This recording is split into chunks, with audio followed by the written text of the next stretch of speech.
భద్రాద్రి కొత్తగూడెం జిల్లా లక్ష్మీదేవిపల్లి మండలంలోని శ్రీ దాసాంజనేయ దేవాలయంలో అత్యంత భక్తి శ్రద్ధలతో కోటి తలంబ్రాల కార్యక్రమం ప్రారంభమైంది. జనవరి 22వ తేదీన శ్రీ అయోధ్య సీతారామచంద్ర స్వామి బాలరాముడి దివ్య విగ్రహ ప్రతిష్ఠ మహోత్సవం సందర్భంగా 21 రోజుల పాటు దాసాంజనేయ దేవాలయంలో కోటి తలంబ్రాలు కార్యక్రమాన్ని ఏర్పాటు చేశారు.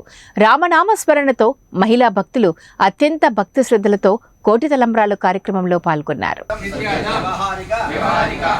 श्रीराम जय राम जय जय राम श्रीराम निर्विघ्नं कुरु देवां सर्व कार्येषु सर्वदा श्रीमन् महागणाधिपतिना परिपूर्णं ग्रहणादिन सकल देवता गुरुमा गुरुनागण श्रीकृष्ण योगिना प्रधानेन मुहूर्तका समेन सूर्यादीनां नवानां ग्रहाणां श्रीराम మన భద్రాద్రి జిల్లా కొత్తగూడెం లక్షదేపల్లి శ్రీ దాసాంజనేయ స్వామి వారి దేవాలయంలో రేపు జరగబోయే 22వ తేదీ శ్రీ అయోధ్య సీతారామచంద్ర స్వామి బాలరామచంద్ర స్వామి వారి విగ్రహ ప్రతిష్ఠా మహోత్సవంలో భాగంగా ఈ రోజు మొదలుకొని అనగా 21/1/2024 శనివారం నుంచి మొదలుకొని 21 రోజు వరకు కూడా ప్రతిరోజు కూడా కోటి తలంబ్రాల కార్యక్రమం యొక్క దేవాలయంలో ఏర్పాటు జరిగింది.